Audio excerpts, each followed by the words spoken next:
So thank you. Thank you all for coming. Thank you, Marty, for coming to share. I know My that pleasure. many people will want to follow up on our recording and hear your words of wisdom. We are going to not have a meeting in October. Daniel and I we both work for a client who called a meeting that conflicts with this time period that we would have normally had our call. So um, we will skip October, and then Mary Ellen's going to come and talk in November to talk about some of her research and thinking for lifelong learning and older adults and see what we can learn from that. Dina is going to come in and share something, another topic in January, so that'll be fun. But I want to introduce Marty. Marty Spiegelman's been with us two additional times earlier, this year and the year before, and has been generous in sharing her wisdom and that she has gained in her journey towards consciousness, individual and collective consciousness. And she's always stimulating, and I would like to and I just find her ability to share her journey continues to be a catalyst for my own journey, and I can connect some of my thinking to what she's experiencing, and she also continues to nudge me along in my own work, and I think she does that to everybody else who joins our calls. So I will leave it at that and invite invite Marty to join us and share about essential dialogue and its role in our own consciousness and evolution, individually and collectively. So, Marty, thank you so much for coming. All right, Kathy, thank you for the intro, and thank you all for being here. Um, First of all, I would just want to remind all of you that I prefer to keep things informal. I never use PowerPoints. If you have a question while I'm talking, raise your hand or put it in the chat. I don't mind being interrupted because every point that we cover it's really essential that everybody understand it. Um, so consider that we're sitting around a campfire and having a chat, right? And I want to talk to you about the essential dialogue, the essential dialogue. So it's a little different than essential dialogue. There is one essential dialogue that humans are here to participate in. Let me preface it with a little bit of the notes that I sent to describe what we're going to do today. Um, I talked to so many people who are struggling to do something new, and they say, oh, but nobody understands and nobody wants to do it, and it's also awful. What are we going to do with our evolutionary ideas? We can't make any changes, and everybody gets discouraged and they just stop. And they sit around and say, how can I do this? How can I change this? What can I do? But the how and the what questions and even the why questions don't get us anywhere. They just leave us in our little coordinates spinning around, not connecting with anything, right? And then somebody's bound to say, well, okay, all these questions, all this wondering and this worry, it's really fine, but it's not about what you do, it's how you be. We've all heard that. I hope you share my frustration with that statement. What does that mean? I'm being just fine and nothing's changing.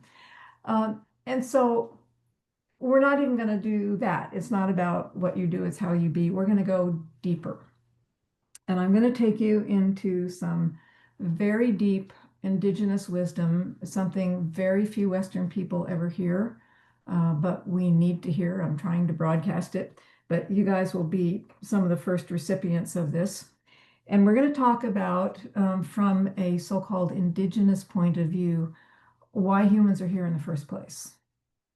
Because if we can remember our original job description, we can start not just solving problems, because I don't think that's the way to go. We can start living again. That would be much better. So I was sitting with elders. I sit with the elders every year and in South America, and they are still initiating me and transmitting wisdom and asking me and a very few of my colleagues to bring all of this to you. So I have permission. It's my duty actually to spread this wisdom. And we were talking about this, and I asked one of the elders about people like us. And I said, we all know that Western people are different from what we call indigenous people, but there's some Westerners like us who kind of understand consciousness a little bit. We know there's something more. We're reaching for a different kind of vision.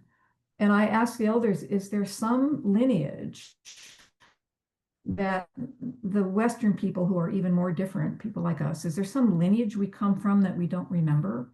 Is there something in human memory that's not biological, but maybe what we call lineage based, that's in us, that wakes us up, that brings us here? Why are we sitting with Kathy Allen?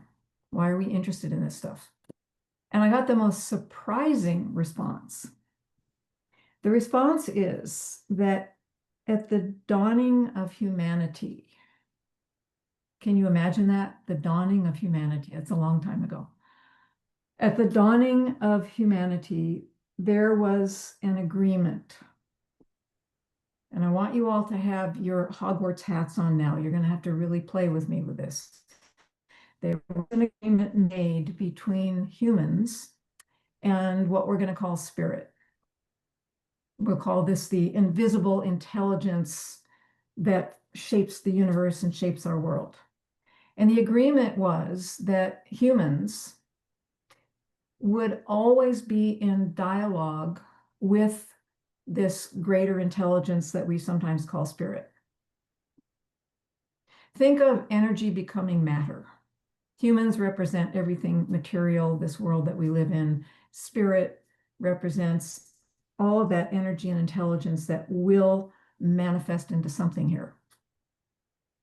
And I want you also, as you're trying to absorb what I'm saying to you, I want you to remember what Max Planck said. He was a brilliant physicist, fabulous scientist. He was staring at a model of an atom. It was one of these old style models made of some sort of polymer, and it was like really huge, and the electrons are on little metal rods to represent spinning around the nucleus. And he's staring at this thing, and he said that he could start to feel electrons in motion, to feel the actual dynamics of an atom. And he kept staring at it. He was so captivated and he was feeling this. And he said, finally, I realized I was feeling that there is an intelligence that moves the forces that keep those electrons in their orbits. So when I say spirit, if that were kind of hard to swallow, intelligence. There's something bigger than humans, and we really have to understand that.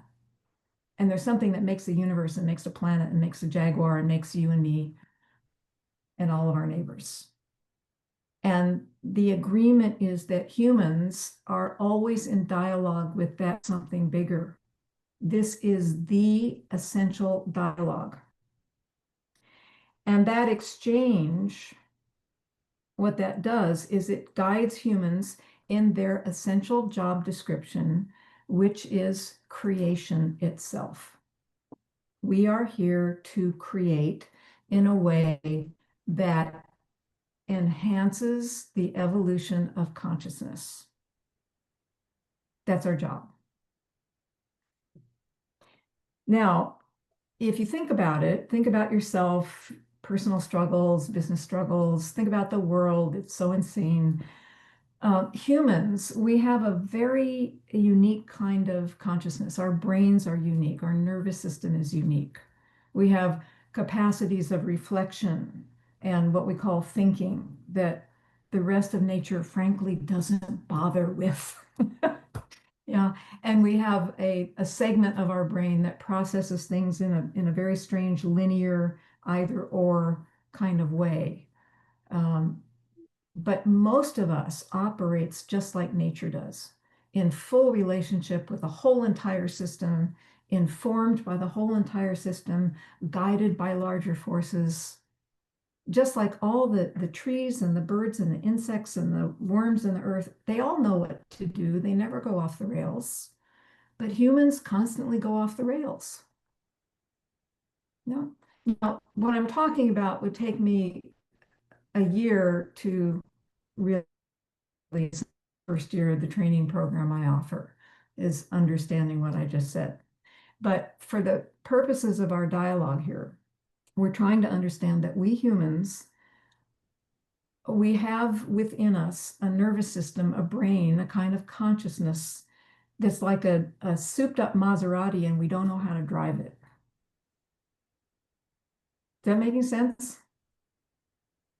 Like, or we're on some kind of wild horse and we don't know how to ride.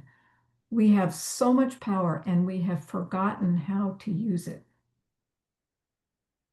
because we have stepped out of that essential dialogue. We no longer, as a people, speak to nature. We no longer, as a species, listen to what the winds and the weathers and the waters and the elements of fire and earth are telling us about how to live and prosper within nature. We no longer understand change itself. Change is what do they say? Change is the only constant. We don't understand it. We want to fix everything the way it is. We want to take it back to the way it was. And with every step away from that essential dialogue we take, we get more frightened. And the more frightened we are, the more resilience we lose. In fact, one of the elders said one day, the degree to which we insist on being Western is the degree to which we miss revelation. Yeah, wow. That one was like a whew. But it's true. Yeah, it's really true. Um, and so this essential dialogue, uh, this is what we need to recover. But recovering it, in one way, it's really simple. You know, I do a lot of mentoring, and every now and then I'll take a group, a very intro level group, and I'll say, just go out and maybe just do this exercise and that exercise.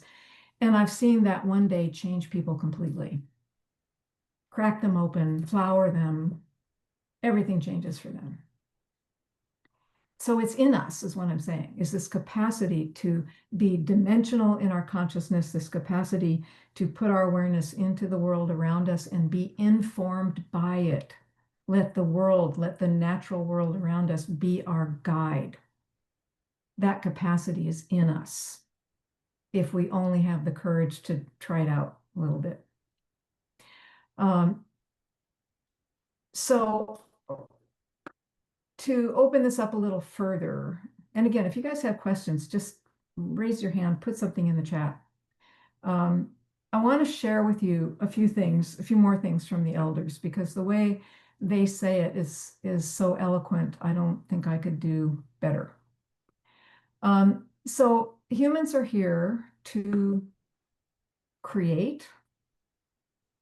So what does that mean? Are we creating? Is your work creative? Do you have creative ideas? Is that your purpose when you go to work? And that's a big question to consider. Many people think they're here to think. That was an odd sentence, but you get what I mean. Are you thinking, or do you realize that you are actually creating? Yeah, that's a big question. Domen Mokispe, who was one of the most powerful of the elders in the Andean traditions, said that everything begins and ends with creativity. Everything. And he would always say, he was a very taciturn mentor, and he didn't say too much, but he would say, when you've created something that makes your heart smile, then we'll talk. Mm. Yeah, Western people want to talk first, and then they might create something. Manuel said, "Nah, go do something. Go create something." Yeah. So nature, um, if it was said to have a purpose, it Mhm. would be something like to create conditions conducive to the life of future generations. That it's all designed for that. And to me, that is a very much the essence of creation of life, that it's designed. And so you're talking about that humans have the same mandate, which doesn't surprise me and shouldn't surprise any of us. Well, let's go carefully here because we're not equating humans and nature. If you do that, then you've just kicked yourself out of the system. Well, I was thinking We more are, of we are a part of, we're not apart from. yeah, but this is very intricate here, very delicate is a better word. Because we exist. I mean, the planet would be fine without us completely, right? But because we exist, the only way we can do our job description, the only way we can participate properly in the system is to remember and grow our skill in being informed by nature. And humans have the kind of consciousness that forgets that. But when we are in proper dialogue, our job then is to steward the evolution of consciousness itself. Again, the whole thing would be fine without us, but since the whatever you think of as creator thought to try us out, if we don't do our job well, we start to wreck the whole thing.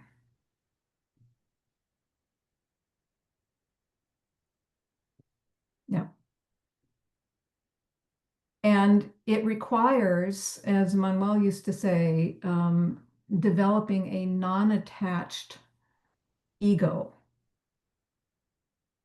I don't think Manuel actually used the word ego. He was speaking in Quechua. What he means is that our awareness cannot be operating from the ego level of our own consciousness.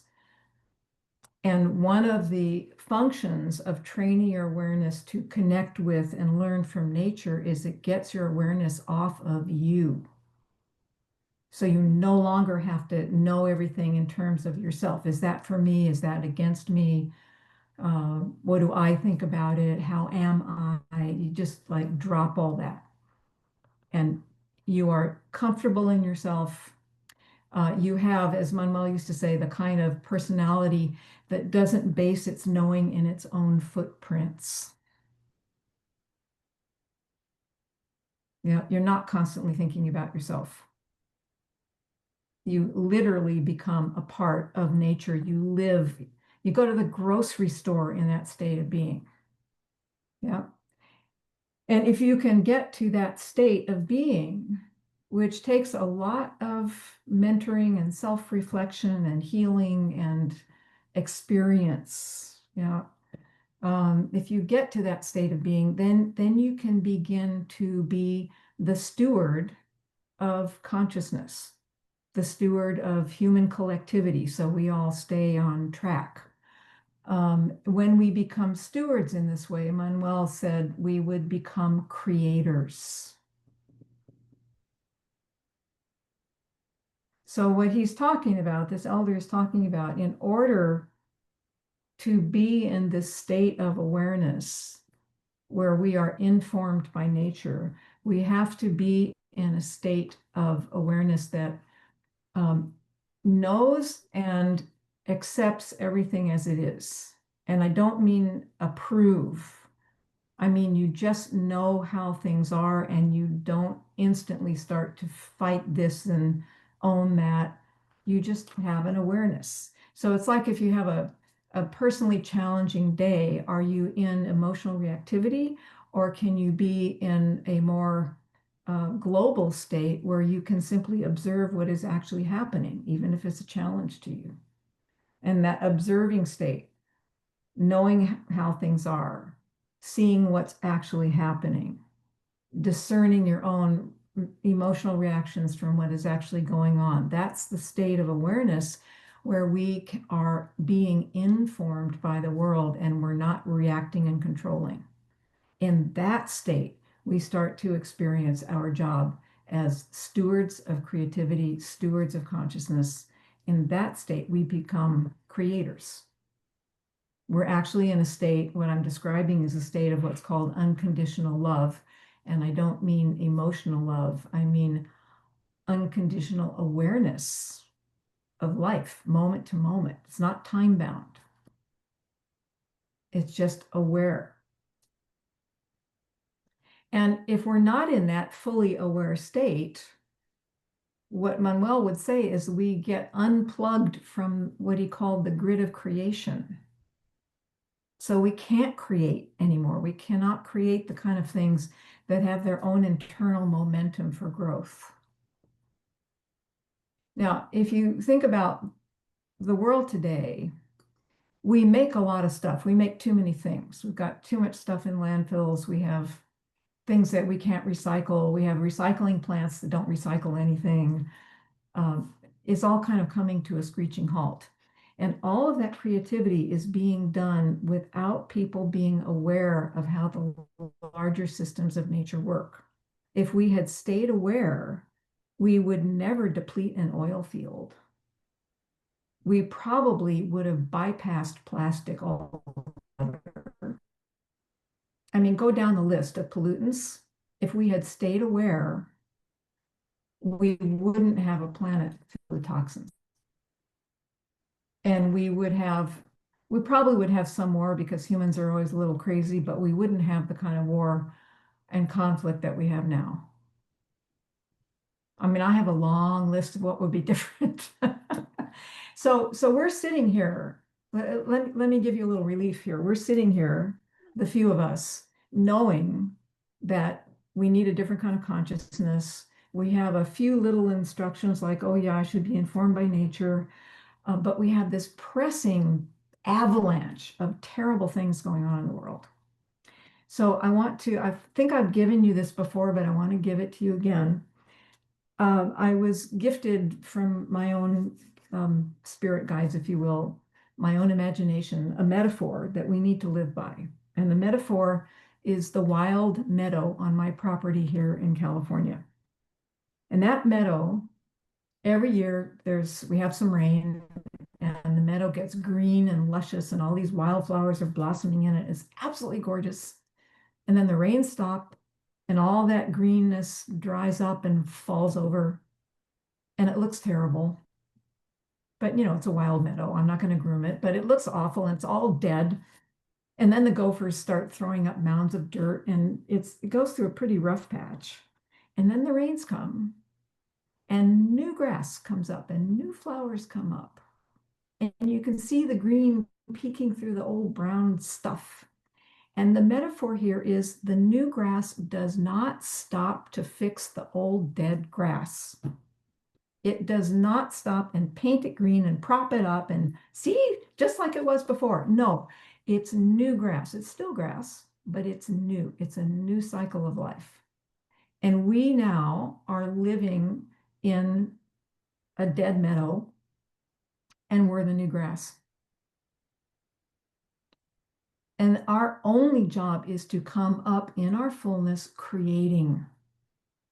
And how are we going to do that? We're going to do that by listening to the land where we live, listening to the weathers, listening to the trees, the clouds, learning to listen from nature, learning everything that you do. What is the next larger system that you are going to impact?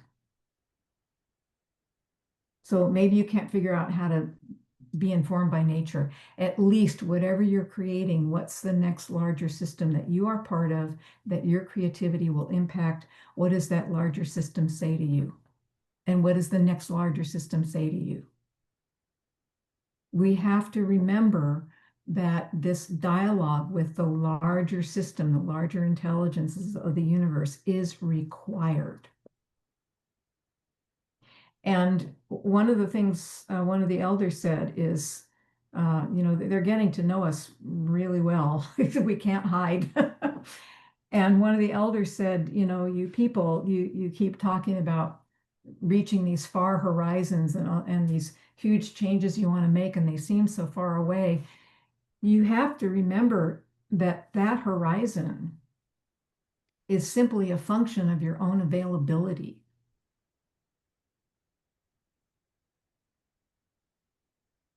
And our Western awareness, it gets stuck in this linear processing that's a very small part of our brain. And we get stuck in if this, then that, A to B to C, am I there yet? And if that's how we're viewing the world, we have no access to our massive creative capacity.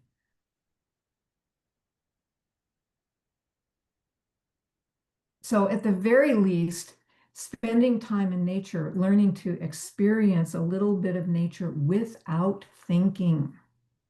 No naming, no story, no merging, no I'm this, I'm not. Pure sensory awareness that will shift you.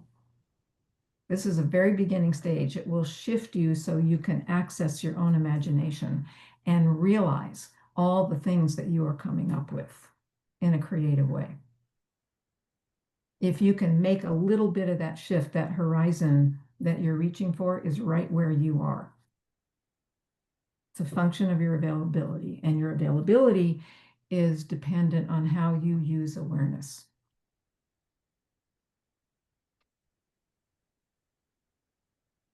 Now, yeah, Kathy, can you unmute? When you say availability, can you unpack that a little bit more? Is that like, Oh, yeah. yeah. Yeah. Okay. So all of you just check your own availability right now. Are you here? Really? Check your at the edges of your own awareness. Is there a secondary dialogue running in your head with commentary on the things I'm sharing? Are you drifting to something else you have to do later today? Are you here now, unattached? Yeah. And we can't be available from the ego because the ego structure is wired directly to the limbic system. So your awareness will be, at least in great part, on your own emotional responses to what is occurring. So ego level of consciousness is not availability. Availability is your awareness into the world around you. And in that state, you can focus on what is occurring now. Yeah, that's availability. Yeah. Mhm. Um, this wonderful elder, Don Manuel, he also used to say that our availability and our negotiability are the same. And you think about that. In the Western world, negotiation has become kind of a, well, I'm going to trick this person into doing X, Y, Z. But the original understanding of negotiability is you are negotiable. The wind comes and you'll go with the wind and see what it's like. Yeah.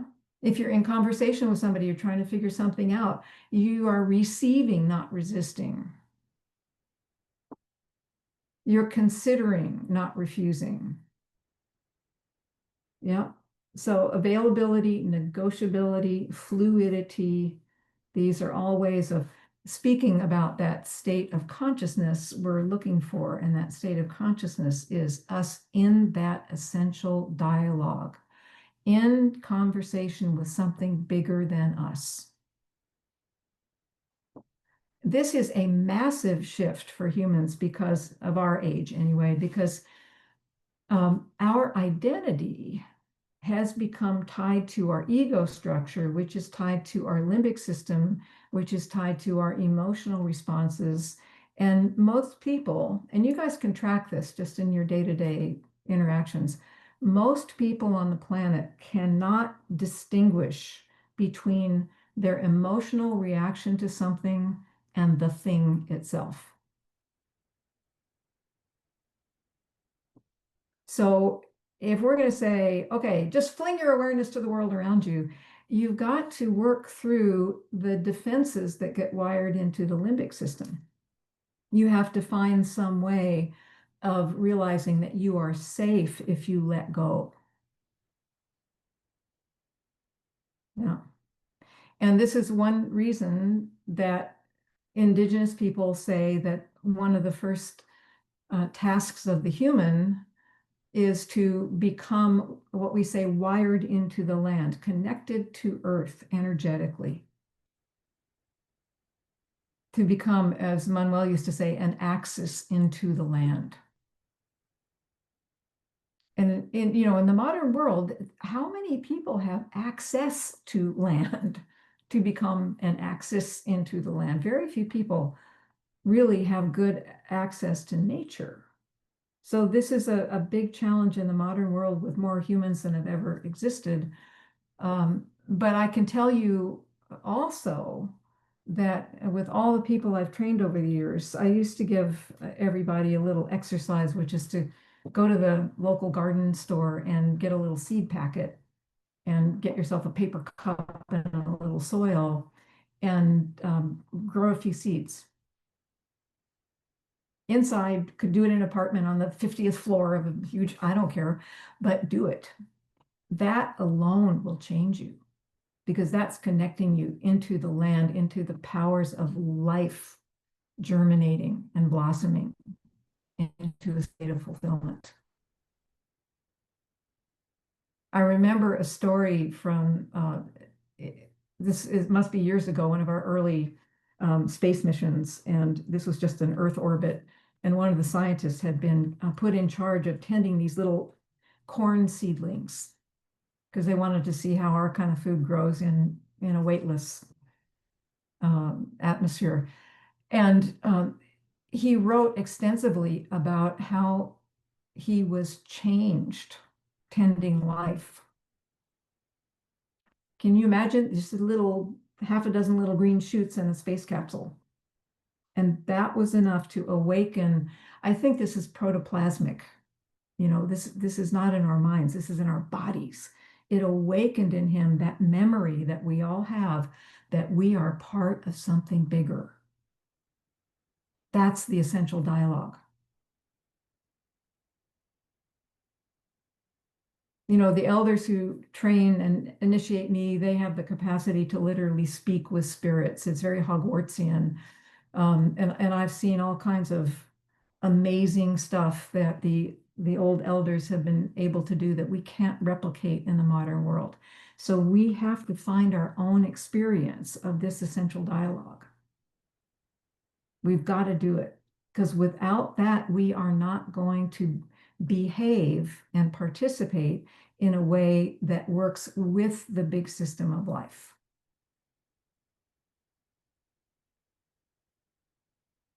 And this is the essential dialogue.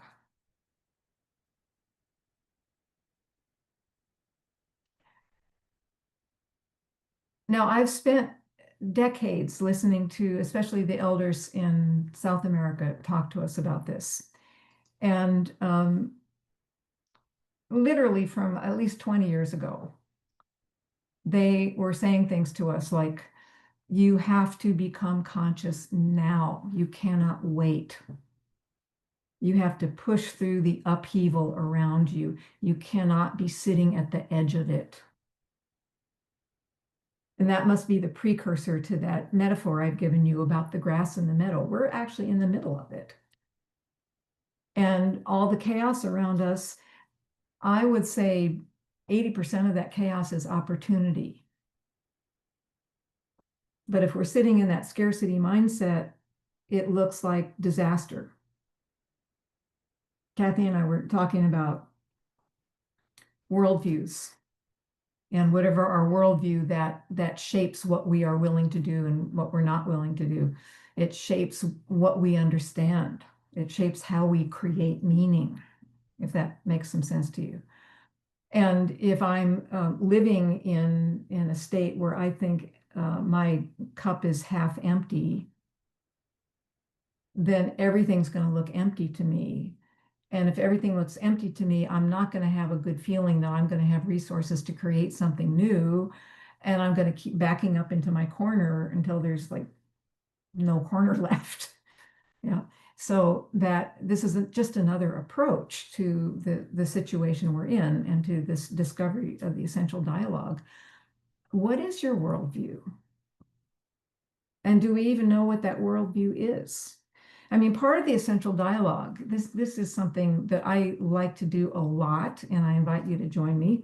I like to take a moment, I like to sit in the sun. Like a colleague of mine said, sitting in the sun is like being held by the universe. It's really beautiful.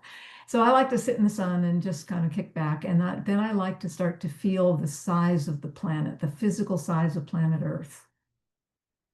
I like to, can I feel how big this thing is? And then I like to feel my physical size relative to the size of the planet. And it's almost impossible to do, but it stretches your sensing capacity beyond what you think. And another thing I like to do is just another way to do the same thing is I'll sit in the sun and I'll watch the sun move across my property and I'll notice how long it takes to move from one point to another, just watching treetops or something. And then I try to imagine how fast in miles per hour everything is actually moving. If we go to astronomers who tell us they're moving 1 billion miles per hour or something. And that little shift of 15 minutes was actually how many billions of miles per hour. And I just tried to put all of those different scales in my awareness at once.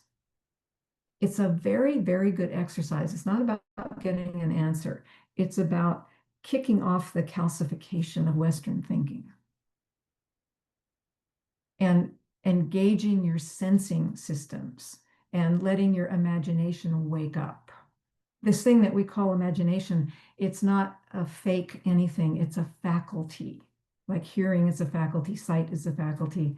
Our imagination, what that is, it's your brain receiving literal sensory data from the world 24/7. This is the essential dialogue. 24/7, you cannot stop the inflow of sensory data. You may not be aware of it, but you can't stop it. And if you have a good imagination, or if you're willing to exercise your awareness so your imagination wakes up, that's the essential dialogue. And you will become aware of all of the magical things most of your brain is doing with that input. That's where all of your ideas come from. Everything inside you came from outside you. When you have a brilliant idea, it's not coming from your ego. It's not, period. That's a neurological fact, right? It's coming from this essential dialogue. Yeah. And when we wake up to even a little bit of it, do you remember what your passion feels like? You wake up to a little bit of that. Oh my God, that is so amazing. That's you in the essential dialogue. That's you accessing what Manuel called the grid of creation. Yeah, that's you being available. And you know what else it is? Kathy and I were mentioning this before we got on Zoom too. It's also this state I'm describing, it's you transcending current culture. It is you transcending consensual reality.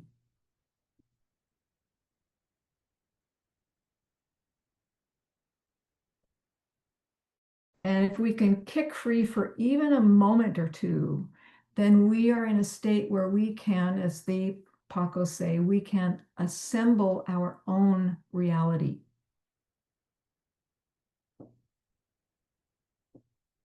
And this is another thing that you can track day by day by day.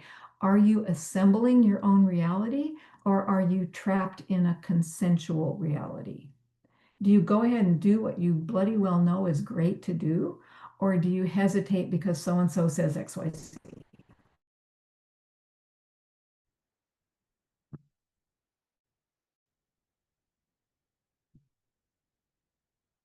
When I first took all this information to a broad public audience, I would sit and talk to CEOs and the like, and some of them literally would shake their pencils at me. saying, you can't use those words in this meeting. And, 9 months later, they were using some of the same words. So assembling your reality, that is you being in the essential dialogue. Yeah. What we call intuition, I would like to remove the word from our vocabulary. Intuition is you hearing a tiny little piece of that incoming data. So if you get a gut sense of something being correct, if you get a hit, these are all ways we say it in English, right? I got a gut sense, I have a hit. That's the world talking to you. So don't clamp down on it, open up to it so you get the full message. And then we're in the dialogue and we're not dealing with vague intuitions. Does that make sense? So now we're not talking about it's not what you do, it's how you be. We're talking about participation. We're talking about active participation in a dialogue. Well, we could even take the word dialogue out of it. Yep. We are talking about active participation in the living universe.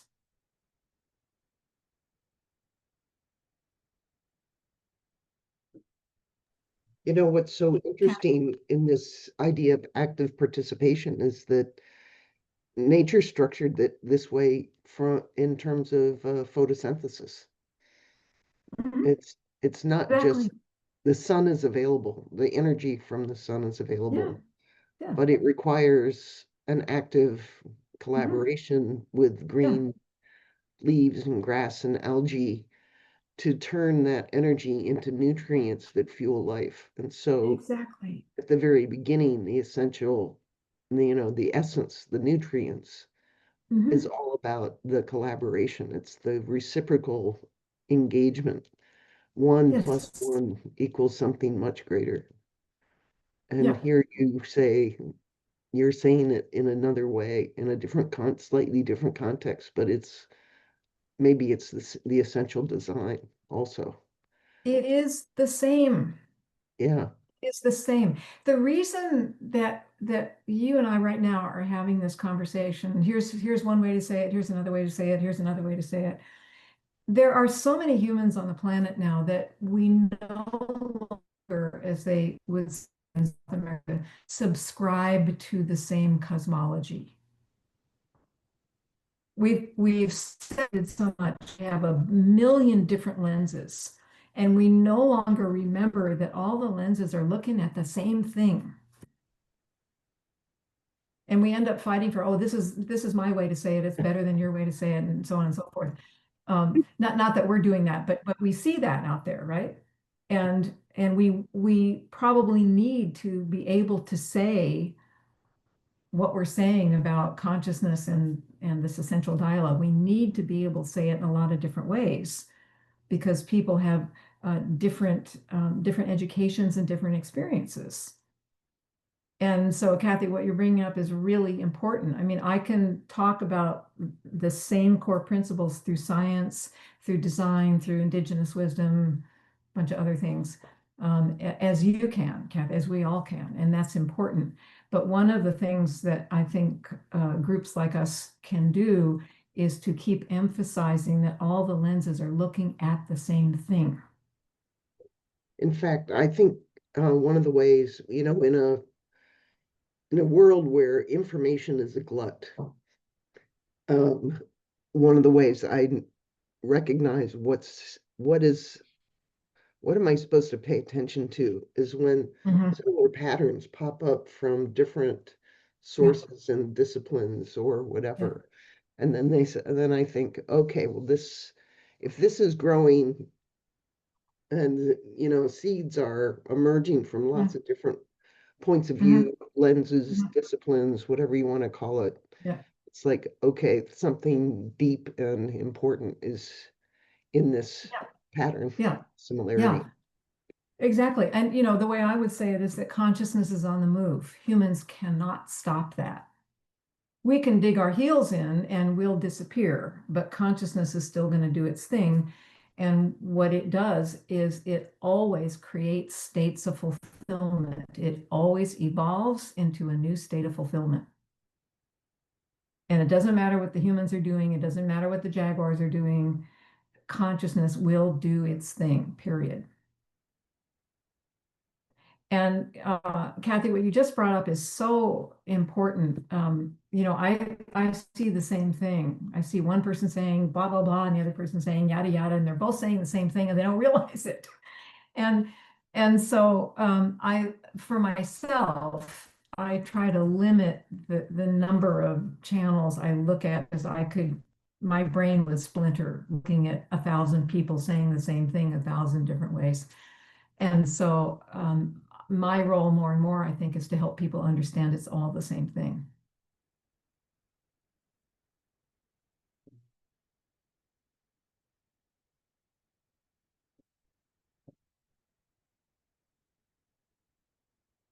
Dina, why don't you go ahead? Anybody else? Questions? Yeah. Comments? Yeah. Yeah, Dina. Yeah. Okay, there's so much here that I was like on the verge of tears with your meadow Oh, analogy. So beautiful. But there's so much here that just connects deeply for me. I know quite a few people who have bridged my particular faith and the Andean wisdom, my faith being Norse animism. So as an animist, a lot of this oh, really connects. wonderful. Oh, Yeah. that's exciting. That's really Yeah, great. there's but one of the things that I have found as my unique experience, well, not necessarily unique to everyone, but unique to me, as an animist and the mom of an autistic child, who's 13 now. The shift in my life when he was born, away from being able to easily sort of just experience myself without needing to be, my awareness shifted. So I went from just me in the world without ego, just being able to focus on the world around me, to a state of hypervigilance, to the point where I feel like I'm planning 20 steps ahead. I go to a place, I'm looking where the exits, where could he run, where's the danger, Oh. and living in that is so antithetical to kind of like the spiritual experience of what you're talking about. And I think that is something that we struggle with the more that we're exposed to the state of the world, is beyond even our ego understanding that our place in it is not to be reactive to everything that could possibly occur in that state of hypervigilance. Really hampers our ability to be conscious in the moment. So that's just like one thing that keeps coming out for me when I step out into nature. When he's at school right now, so that allows me to be here. When I step out at nature and it's just me with nature, how much of me melts away, and how good that feels compared to everything else. And it's just that natural state. And something that I do when I want to disconnect consciously to get myself out of that mindset is sing. And I learned this speaks to what you're saying of everybody using different language for the same thing. I embraced my faith, converted when I was, I think, 13. And when I was 15, I began studying opera formally with a coach. Oh, wow. And I did that for many years. I've never done anything with it other than learn how to use my instrument. But I came to very quickly realize that what I was doing when I was singing, because it's almost like I slip into a state of like a fugue state when I am singing. It's some other energetic state. So it's like our etheric body, through the sound, through the experience of singing and manipulating our energy through voice. And that is one of the easiest ways that I can flip that connection, is to go out and sing to the wildlife, who love it. They get so excited. Like if you sing to a bird, they're like, they're going to stop and listen, or they'll sing along with you. They get so into it. And I remember a nun when I was 16, maybe, a little nun came up to me, and she was not, English was not her first language. She was from Italy. Mhm. And she said to me after a performance, she said, "Your voice is more powerful to me than my prayer," which is a big thing for a Mm. 16-year-old to hear. And I didn't really, I was Wow. like, oh, Wow. that's a language barrier. Thank you. But I was thinking to myself, that's something lost in translation. But now that I'm older, I realized that's not, that she was talking about the energy, the Yeah. connection. Yeah. So yeah. Anyway. Yeah. Yeah. Is this, you have a son, right? Did I hear that correctly? Your son? Yeah. Yeah. Can you transmit any of this to him? I try to lots. And he's it's so funny because I always feel like he is, people say he's scripting or he's in his head. I always feel like he's in a dialogue of his own. And I sometimes wonder how much of the world and consciousness and spirit he's innately connecting to, when he's in Mhm. his head, what is really happening there. Because he will, some of it I'm sure is modeling what he sees from me, but if we're outside in nature, which he loves to Mhm. do, and he just loves Mhm. to be, like skip rocks on the lake and just go into the nothingness of box with his thoughts and focus on that. I will turn around and he's hugging a tree or something, Mhm. things that I do, but just very naturally come to him. So I do Mhm. try, because I think it's important for him to understand that there's a connection and a belonging Yeah. that is greater than Mhm. internal or to other people. So Yeah.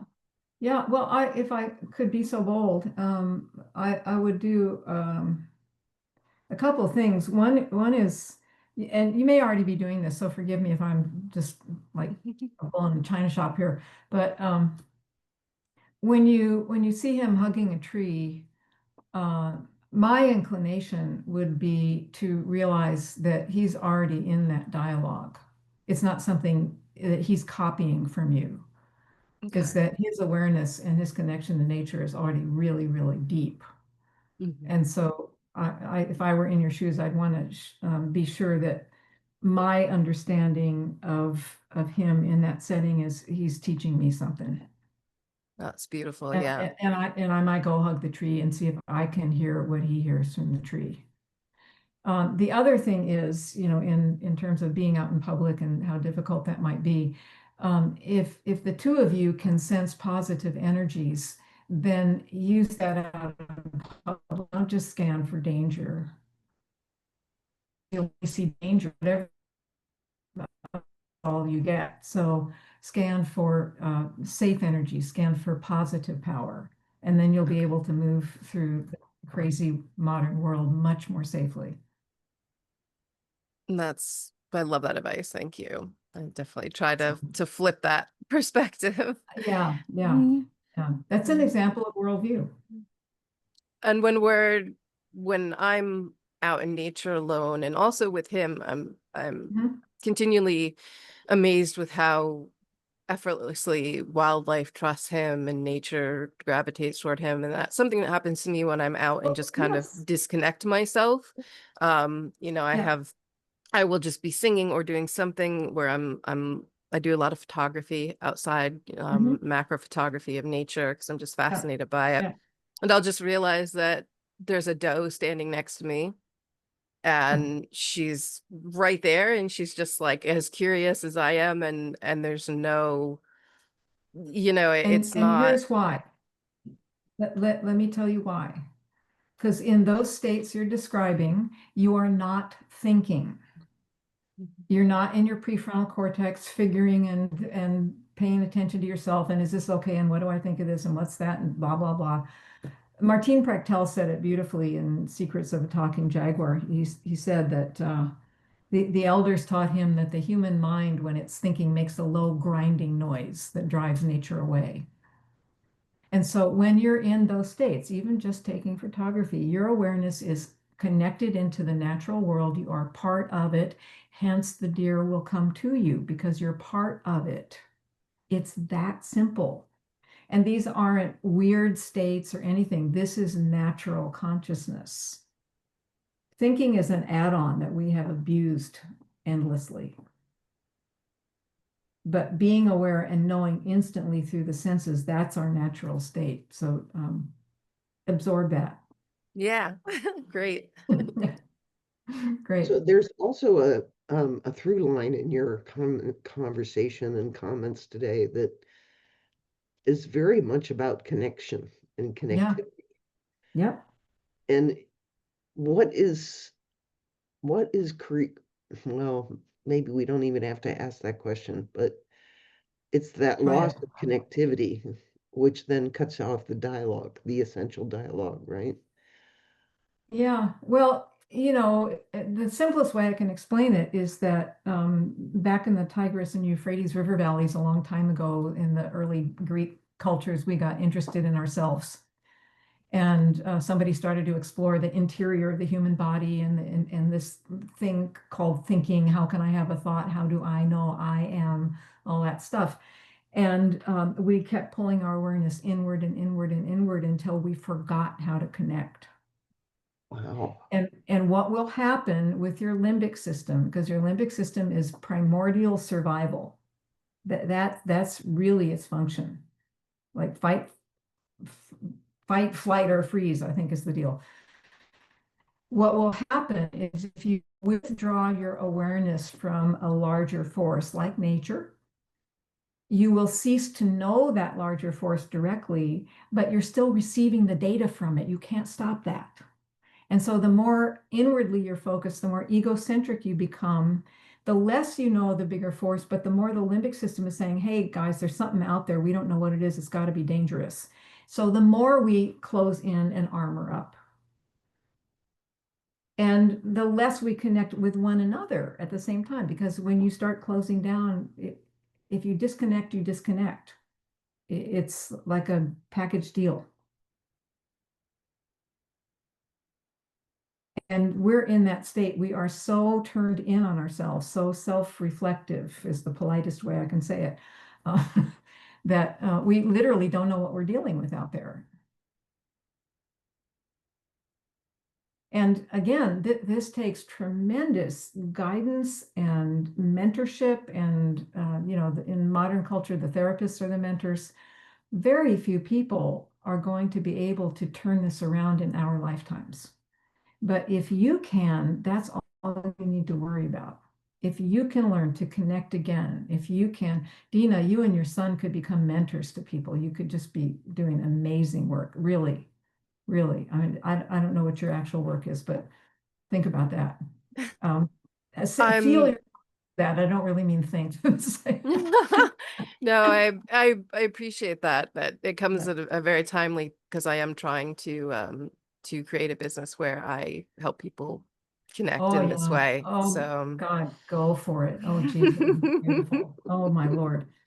Yeah, so that's the short version. Yeah. Wow, this has been great, Marty. We For are me a too. minute away Yeah. from time. So is Yeah. any last minute thoughts you want to close with here? Because I just want to close with with a strong sense of gratitude for your coming and sharing today. Really powerful, powerful Mm, stuff. thank you so much. I would say just let's all listen to this recording a couple of times at least and share it Mhm. and spread the word. And if you know any other people that I might speak with to help them, any projects I can help out on, let's just keep working together. Speaking of Wonderful. connectivity, let's stay connected because this is very powerful. It is. Yeah. Thank you so much. I appreciate it. And Thank you, Kathy well, and Mary Ellen and Dina. Thanks so much. Yeah. thank